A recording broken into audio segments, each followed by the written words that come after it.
Wabarakatuh.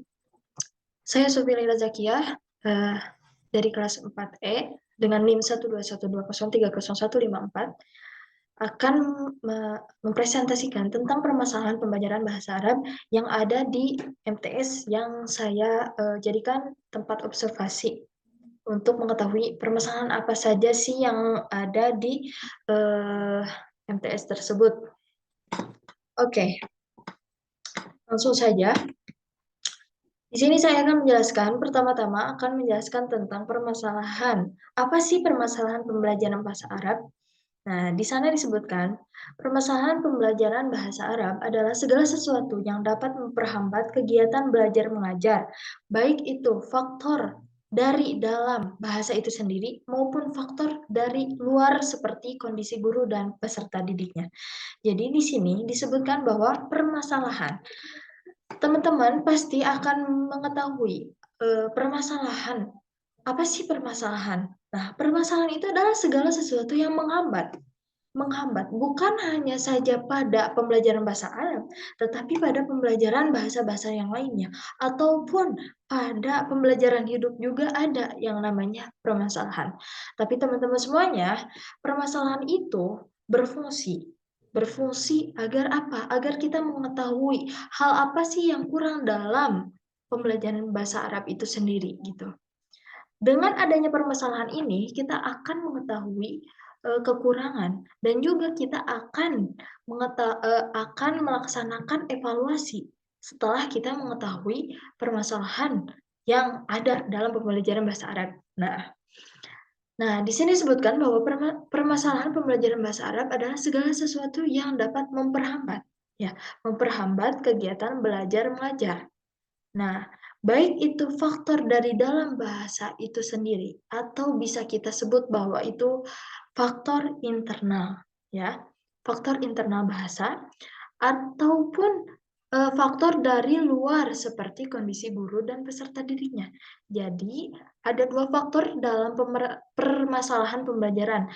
Yang pertama ada faktor internal, yakni dari bahasa itu sendiri, dan yang kedua adalah faktor eksternal, yaitu di luar bahasa, yakni contohnya adalah kondisi guru dan juga kondisi peserta didiknya.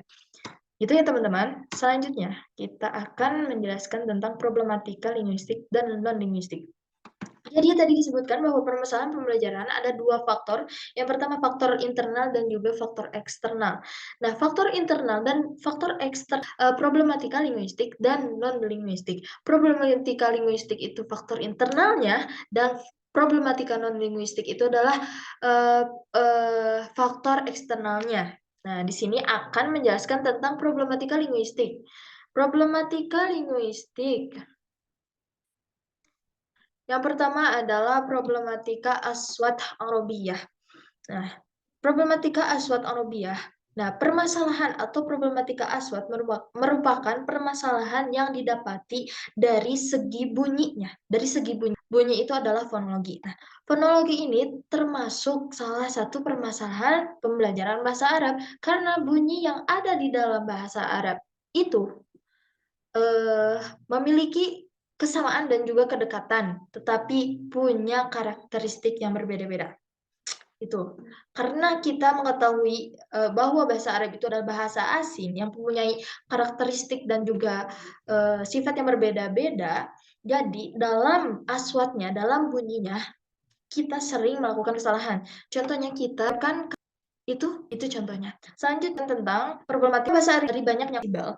Nah, pertanyaan ketik siswa karena mengetahui beberapa problem dasar Arabnya bahasa Arab itu di sini. Yang pertama sorofnya, kedua data atau bisa cara bahasa ada mengetahui dalam pemdata yang telah disebut ya kawaid itu taroki binahunya teman-teman ini kita akan mempelajari dan sebagainya dan saat asing akan mengetahui akan pelajaran bahasa Arab. Oke, di antaranya yang pertama adalah motivasi dan problematika pembelajaran. Kurangnya motivasi dan juga minat belajar siswa itu adalah terjadinya proses minat siswa itu hasil pembelajar siswa tersebut belajar yang kurang dalam jika sarana belajarnya tidak memadai bagi pelajar. Kalau kondusif maka siswa tidak akan fokus dalam pembelajaran dan itu akan dan tujuan dari pembelajaran bahasa Arab itu sendiri. Problematika yang sangat-sangat penting adalah sesuatu hal yang sangat penting dalam pembelajaran bahasa Arab. Karena guru itu dituntut untuk memiliki kompetensi dalam pembelajarannya, ya, dalam menjalankan tugasnya, maka itu akan sangat berpengaruh pada proses. Selanjutnya, yang kelima ada waktu pembelajaran. Waktu dalam pembelajaran tersebut harus disesuaikan dengan dari waktu yang ditentukan dan juga jangan kurang dari. Yang terakhir adalah faktor lingkungan, yang dimana pembelajaran bahasa itu memerlukan berkembangnya bahasa gitu. Karena dicapai dengan hasil yang maksimal lingkungan yang agar siswanya terus berbahasa. Dalam pembelajaran bahasa Arab itu agar siswa selalu berinteraksi dengan bahasa Arab gitu ya, mendengarkan bahasa Arab, siswa akan menyerap mufradat mengaplikasikannya gitu.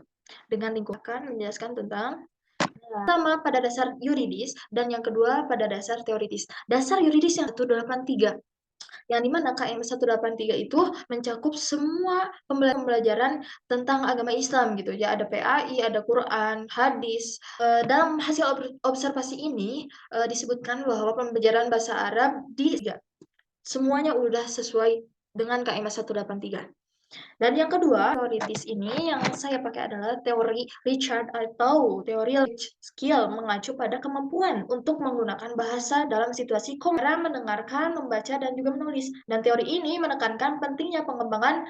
Nah, Richard menganggap bahwa aspek utama yaitu kemampuan untuk berbicara kita ketahui dalam bahasa Arab, kalam, maharatul istima, maharatul kitabah, dan juga maharatul kitabah. Pentingnya mengembangkan keterampilan berbahasa secara bahasa dalam situasi komunikatif yang berbeda. Nah, permasalahan apa tersebut? Oke, setelah saya observasi dan saya tahu satu, kurangnya motivasi. Motivasi belajar itu sangat berpengaruh pada dalam mempelajari bahasa Arab gitu. Dalam diri siswa. Jika siswa kefokusan siswa dalam pembelajaran. Jika siswa tidak fokus dalam pembelajaran, maka bahasa Arab itu tidak akan tercapai secara sempurna. Gitu. Nah, di sini sebetulnya disampaikan guru dan permasalahan itu muncul karena murid tidak memotivasi. Itu ada beberapa faktor. Yang pertama emang faktor dari muridnya itu apa yang disampaikan oleh guru gitu. Dan yang faktor yang kedua adalah karena metode membuat anak-anak menjadi bosan dalam belajar Arab, maka dia tidak akan fokus. Jika tidak fokus berarti dia kurang. Jadi, usahanya sangat besar. Itu bisa disebabkan oleh anak dari segi eksternalnya yang disebabkan oleh kompetensi tuntut untuk mempunyai kompetensi yang tinggi karena guru itu ada dalam proses pembelajaran bahasa Arab. Begitu juga pada solusi kurangnya motivasi pembelajaran bahasa Arab adalah dengan menggunakan metode pembelajaran bahasa Arab yang dengan metode pembelajaran bahasa Arab yang tepat ya. Akan terlebih dahulu dengan apa? Dengan kondisi guru lingkungan dan juga yang terpenting adalah disesuaikan dengan kondisi siswa tersebut kelihatannya udah pada ngantuk akhir jam pelajaran, maka metode yang digunakan interaksi dengan siswa tersebut agar siswa tersebut aktif dalam pembelajaran seperti itu. Nah, terus media pembelajaran. Jadi media juga sangat berpengaruh. Jika medianya yang itu-itu saja, metodenya yang maka anak-anak juga akan bosan dalam proses pembelajaran bahasa Arab. Ada media kita nonton video gitu ya. Ada media kita mendengarkan audio. Sehingga keduanya adalah menggunakan sumber daya yang ada. Sumber daya yang ada di sini seperti sumber daya yang ada di sini media gitu ya. Dan yang ketiga adalah adanya perbedaan yang lain. Karena kompetensi guru itu adalah proses pembelajaran.